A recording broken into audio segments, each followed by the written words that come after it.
Yo, this is WSoul13 bringing you Raid Shadow Legends. And today we're going to be looking at Summon Rush for Helicath. So check this out, yo. What? Summon Rush for Helicath, and what is this? Candraphon? What's going on here? What's going on here? What is going on here? So for 150 ancient shards, it looks like they're giving you a guaranteed Candraphon. Is it worth it? You know, so that was the first question to answer. So it depends where you're at in the game, right? So if you're at the point in the game, even if you're a free-to-play low spender, actually, you need to hear this. If you're playing 3v3 arena, you will need a top nuker in the game. You know, not that Kandraphon is like the top speed team nuker, but you'll need a slow team with a resilient nuker, and Kandraphon is it. You know, so he has a very special place, I think, in 3v3 arena in particular, right? Not so much in main arena, because I think most F2P low spenders in main arena are just running speed teams so they can farm medals. I mean, you know, that's fine. That's perfectly fine. That's what I do. I have a blender comp, and I just play non-arbiter teams, and that's it. Win rate is pretty high. It's usually like near 90%. You know, that's what you want, right? Here we go. So, why is Candraphon good? So this A1 places an extra hit if the target is under any buff. You know, it's fine. It is, but it's not really that. It's got good multipliers, that's for sure. So if you get this extra hit off, it actually hits pretty hard. This one, all right, the AOE here, it's you can book this down to a 3-turn cooldown. Attacks all enemy, grants an extra turn if you kill an enemy, alright? And then resets the cooldown of On the Hunt if it's ascended. So, On the Hunt, what does On the Hunt do? Gives you Perfect Veil, increase attack, crit damage, and increase speed. So you still need to build them 100% crit damage, even if you're planning to use Perfect Veil. And this resets the On the Hunt skill if he kills an enemy. You know, it's pretty good, right? So it combos well. He can do something like, On the Hunt, and then into the A2. Perfectly fine. But this is why Candraphon is considered one of the best nukers in the game right now. He has a passive that damage is increased by 40% if he's under Veil or Perfect Veil, and he gets 40% less damage under Veil or Perfect Veil. That's it. So once he gets Veil on himself, right? Not only does he get the Veil protection of he can't be targeted with single target attacks if there are allies on the field. And I think Veil also gives you a AOE damage decrease, if I'm not mistaken. Something like that. I'm not really familiar with Veil because I don't use it a lot. Also boosts champion's turn meter for 15% each time this champion receives damage under Veil or Perfect Veil. So he gets to his turn a little bit faster every time he takes a hit. And then, each time this champ receives damage, so if it's a multi-hit, does he get more? That's interesting, actually. And then, he has an active effect where he places Perfect Veil on himself for a turn every time an enemy's turn meter is filled. The buff cannot be removed. So, think about every single arena team, right? It all starts with a speed booster. So once they boost that turn meter, you get the Perfect Veil on. So it just makes Candraphon that much harder to kill. So you can build an anti-arbiter team with Candraphon in it. So that would be the main attraction to pull Candraphon, is if you don't have a resilient nuker for your anti-arbiter team, which you will need to have in 3v3 arena to be successful in 3v3 arena. Even as an F2P low spender. It's not that like, why is he saying this? Is he successful as F2P low spender in 3v3 arena? No. The highest I've gotten is silver. But building an anti-arbiter team does make 3v3 arena farmable. You hear what I said? Farmable. The reason why, because farmable, is if you can place your teams in a certain order, like let's say you put your anti-arbiter team first, and you just look for teams with arbiter, opponents with arbiter teams as their first matchup for you. And that actually gets you a 2-1 a lot of times, right? Because you're assuming that your main arbiter team and your speed team can beat their non-arbiter teams, right? That's basically it. That's how you play 3v3 arena. And I think Candraphon is a perfect fit there. I actually use Candraphon in my 3v3 arena teams right now. You know, a lot of it is up to you. Obviously, we just had 2x Ancients. Most of you will not have this 150 for a candy. But for the rare people that skipped out on Helicath, you know, this might be it. And think about, so Ancient Shards, I think it's 20 points each for Summon Rush.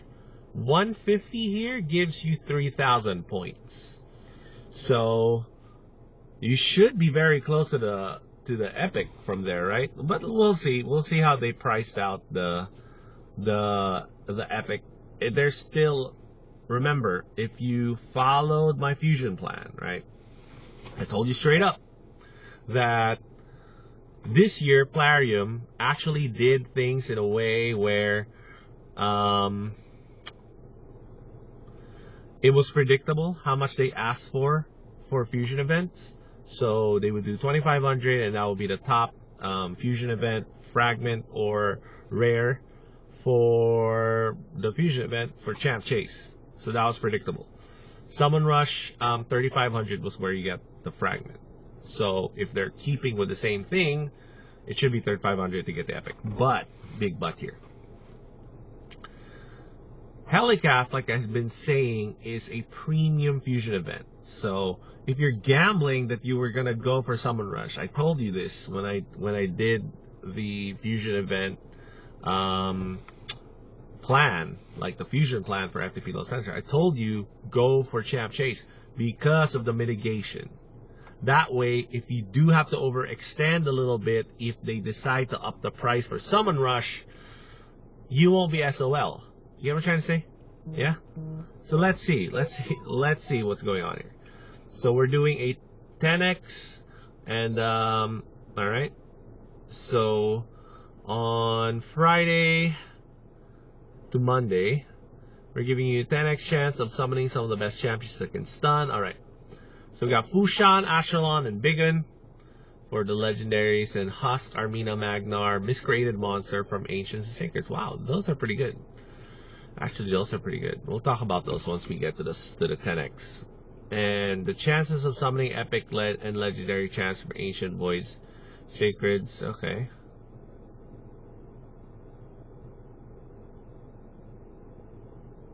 Alright, at the same time, we're going to be launching a guaranteed legendary champion to get your hands on Candraphon.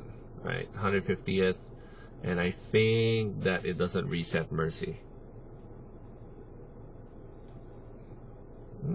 Why did they not say that it doesn't reset Mercy? Okay. Whatever. Alright, so am I gonna go for Candraphon? That's a big question. No, because I already have one. I have two. Yeah, check this out. Where's the unbind champs? This is how you see if you have dupes, right? So where is Candy? I know I have two. There we go. Here's Candy right here. See? And I have an as Faction Guardians for. So yeah, I have a dupe Candy, dupe Rotos, dupe Kyoku, but Kyoku I did a guaranteed summon for. I have 3 Kreelas, one I did a fusion event for. I have 2 Dracos. Crazy, right? So this is compiled over 2+ years, 2.5 years now, probably 2.5 years of playing, and playing fusion events So the other one here, another fusion champ I have here is Cantra, right? I think Rotos was a fusion event, but I just naturally pulled 2. So over time, you're gonna pull a lot of legendaries in this game. That's just the law of large numbers. The longer you play the game, the more shards you accumulate. The more shards you accumulate and open, the more legendaries you get. That's just the way it works. I probably have like so many legendaries now. Yeah, I don't even bother to count anymore because it's just an obscenely high number, you know. And that's just the way every game works that has RNG. That if you play it long enough and accumulate enough resources, you know, it is a grindy game. You accumulate resources, you're gonna get stuff. You're gonna get luck, right? So first thing we're looking for here is the first rare, 2150. So that is high. That is definitely high. And I'm already seeing 3500 here doesn't have the epic. So usually this 2150 is in the 1750 slot, right? And this one would have the epic. So there you go. Hopefully none of y'all gambled on this summon rush, because it looks like they're pricing the summon rush as a premium fusion, and then the champ chase was kind of like a gimme, which is great because it was 2x ancients, and I got my 2500 in, I think, 41 ancient shards, you know. It could have been less, actually, maybe like 30 ancient shards if I pulled my other fragment fusion legendary, but I kept that one in the pocket because I was able to get to 2500 relatively easily with some mystery shards to go. And then I pulled my one legendary fusion, I think, which was Bivald from last month, to get my Lego book from Champ Chase. So that was like great value in my opinion. But check this out. Now they want 4925. Holy smokes. That is 9 sacred shards compared to 7. That's a big jump. So yeah, is it worth it? Is it worth it for you to go up this high to get Kinagashi? So we already talked about Kinagashi, my fusion plan. She is it a she or a he? I don't even know. Can you click from here? You cannot. Okay. So Kinagashi is fine in Faction Wars. I don't really see her playing anywhere else. But she is fine in Faction Wars. The only thing is, this Shadowkin Faction War is a Faction War you can win a 3-star with without a reviver. I did it, so many other people did it because Shadowkin doesn't have a reviver in its faction, you know. So what am I gonna do? So, Ancient Shards, you're saying 140. Well, you can't get Candraphon. Wrong. Use your gems, right? That's it. That's how you do these guaranteed ancient shard events. Is if you're short, you use your gems. Every 1000 gems is roughly 10 sacred shards. I mean, I know it's calculated, I think 900 for 11 on the gem shop. Is it? Let's go to the gem shop, right? And it's 900 for this big shard pack, which is 11 plus the silver you'll need to pop them open. So yeah, so 900 here, and I get 1 ancient shard to spare. I get another Candraphon. So there is an argument here for like an end game player like myself to go for this Candraphon, so I get a dupe. So if I want to plus my Candraphon, I can get him a +2. You know, so 2 more, baby, and I get my +4 Candraphon. I'm not a fan of the plussing, to be honest. Even if I am like extremely late game, like ultra late game, even for like late game players, I'm like late game, like end game, you know. So it's like, it's not really hitting home with me that I really want to plus my champs, even my good champs like Kandraphon, you know, for 3v3 Arena, which is probably the only reason you would plus anyway. So it's gonna be a pass for me. I think for most of you it should be a pass as well, unless you're at that point where you are focused on 3v3 Arena, you're trying to get Ramantu. I'm not that focused on 3v3 Arena, even though, you know, Ramantu is one of the last things that's left for me to do. It's not really a focus for me, honestly. I'm not really that keen on getting through the Ramantu missions. Right. So your alternative here will be 4 sacred shards, or it's 4 void shards for every 1 sacred. So 4 times 4, it's 16 void shards, right? So which one's better? Sacreds or voids, right? So in general, for Summon Rush, I like sacreds, but you know, you might be short on sacreds, and of course you can fill the rest up with mystery shards, right? So let's take a look, right? So are they giving us anything for void shards? It looks like no, huh? Yeah, there is no 10x for voids. Oh, it's only, they're only giving a legendary for voids. So I think this is a no-brainer. So ignore the left side of the screen. This is how you gauge 10x. Completely ignore the left side of the screen. I mean, come on, guys. You're not gonna get it. What was the... I think I've never gotten a 10x legendary my entire, like, 2.5 years of playing Raid. So that is a thing. It's really hard to get that 10x legendary. So let's take a look at Husk, right? So we already know there's only one reason why you would pull for a Husk, and it's this A2 enemy max HP, attacks all enemies with a stun. You use this for Hydra Boss these days. So Hydra Boss is the main reason why you would use Husk. HP based champ, so he lives a little bit longer than somebody like Royal Guard. You know, that will be the competition for that slot. So that is what Husk has up on Royal Guard, is he's HP based, so he lives longer.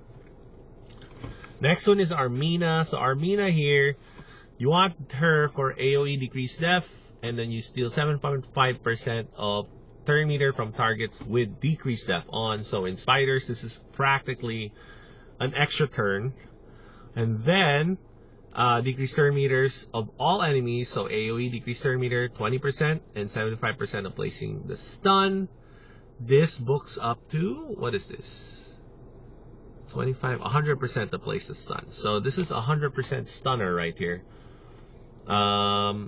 Only if the turn meters are fully depleted. So you'll need to combo this with another AoE stunner, AoE fully deplete turn meter, somebody like maybe Rosin, AoE fully depletes turn meter, and then she goes, and then they're stunned.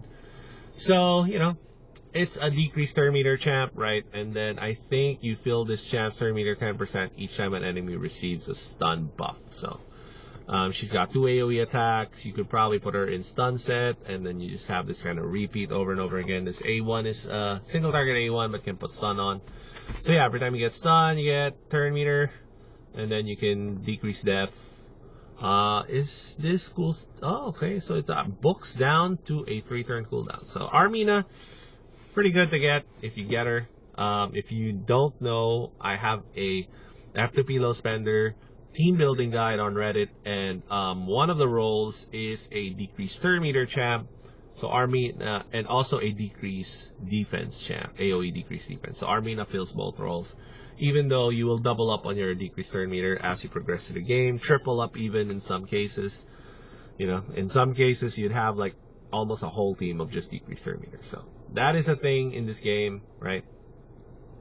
Magnar is quickly becoming one of the best F2P low spender nukers in the game. So he has a Trunda-esque, you know, so Trundas is definitely still number 1, but Magnar is HP based, so you can use him in dungeons, and also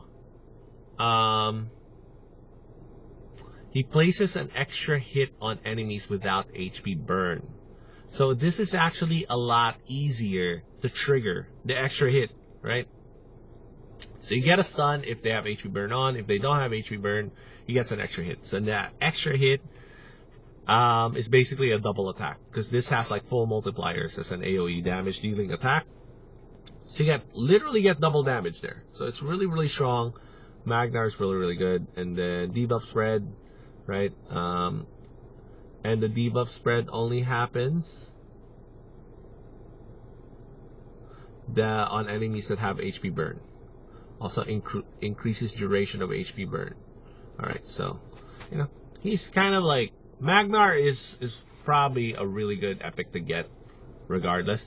And of course, our boy Miscreated Monster, everybody knows, he Can do spiders because of the massive shields he puts on, because of the shields based on damage. Also, he gets ally protection and heals himself, right? And then places of fear on attackers that attacks his people with ally protect buff. He also has the magical same duration shield, 3-turn shield, same duration cooldown, 3-turn cooldown. So that means he can fully cover you for Scarab King, right? And then there was a bug on him for a while. It didn't work. I don't know if they fixed it now. They probably fixed it now. And then his stun here can put decreased defense on if the stun is placed. So if he puts stun, he can put decreased defense on. So yeah, miscreated monster, great. He can help you clear 12-3, 12-7 Nightmare campaign. You know, there's been many builds with this created monster clearing there. He's still great. To be perfectly honest, miscreated monster is still great. He's still like a top tier epic today. So if you pull him as a newer player, you're not gonna regret it. He's also really still good in Night Rev Faction Wars, you know. So, and that Faction Wars is pretty hard to beat. I mean, miscreated monster is not necessary to beat that faction, but he does really help there. So my plan is going to be, I'm going to be pulling Sacreds. I'm going to pull 4, and then I'm going to fill the rest with Mystery Shards, and then I'm going to have to finish every event in the game. I have no intention of pocketing this epic, just because of how high the cost is. 9 Sacreds plus 400 Mystery Shards. I mean, it's too high, right? That's not something I'm interested in doing. So it's up to you if you really want Kinagashi for your Shadowkin faction. I say no. Right? Oh, what the heck? We got, oh my god! Oh my god! Martyr? No way! Oh. Yes! Damn!